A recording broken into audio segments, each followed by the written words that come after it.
You talk about ramping. I don't want to interrupt you, Health Secretary, but you talk about ramping up. And yet, if you go back to January the 23rd, when COVID-19 first became a problem for the world and Wuhan was locked down, you were in the House of Commons and you made a speech in which you made it quite clear that we were completely prepared.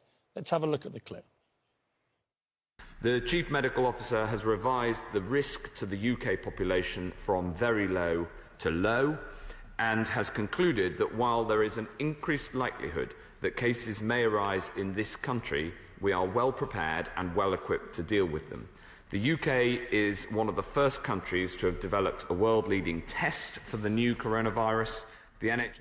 So this beggars the question. If we were so well prepared, particularly with testing, why is it that we are still behind the game on testing? Why is it we were so behind the game on PPE? Why is it that we had to go cap in hand, begging manufacturers to make ventilators? Why is it that actually, despite the fact that in 2016 we had a whole pandemic conference with all the government, all the health department people, in which we actually tested as a random exercise exactly what we're now going through, and it drew a number of conclusions, and then you as Health Secretary get up in the House of Commons in January as it begins to blow up and say we are completely prepared?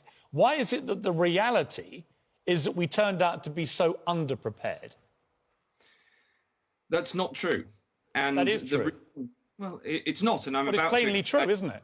You haven't had enough PPE, you haven't got enough tests, you didn't have enough ventilators. What was it you were prepared for? Piers, I think you're slightly misjudging the public mood, because I've come on I don't give a damn about the public mood. I care about you answering my questions. This is a national emergency. People want to hear the answers to your questions rather than you just asking another... Stop playing that game with me, Mr. Hancock. With the greatest of respect to you, you're just buying yourself a bit of time. And the reality is, when you got up and said that you were properly prepared, actually, I would admire you more if you just admitted you weren't properly prepared, rather like Emmanuel Macron has admitted that they weren't prepared. But your resolute refusal to concede that you've made any mistakes here, that grates with me, and I think that also misjudges the public mood, to quote your phrase. I'm now going to answer the previous question and then that question, and you're not going to interrupt me, OK? Let me speak, because that is the purpose of... You don't actually run this show, but I will actually let you answer the questions. Go on. You just interrupted me again. You don't decide how I do an interview, but off you go. No, but I'll decide what I say as Health Secretary. Sure, and I'll challenge it. You do your job and I'll do mine. We took the judgments on the measures that we took at the right time, and the fact that we have successfully got to a peak and the NHS has been able to expand, so it's always been available. So it hasn't, unlike what we saw, for instance, in Italy and Lombardy with those terrible and very sad scenes right at the start of the European outbreak.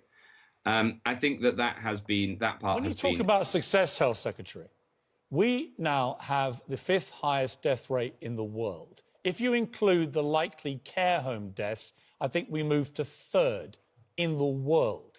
You have a strange, different view of what success looks like to me. The care home explosion is happening. It is extremely dangerous for everyone that is there. Our death toll is rocketing by nearly 1,000 a day. We were warned yesterday by Chris Whitty to expect even bigger numbers as this week goes on. This hasn't been, by any definition, a success.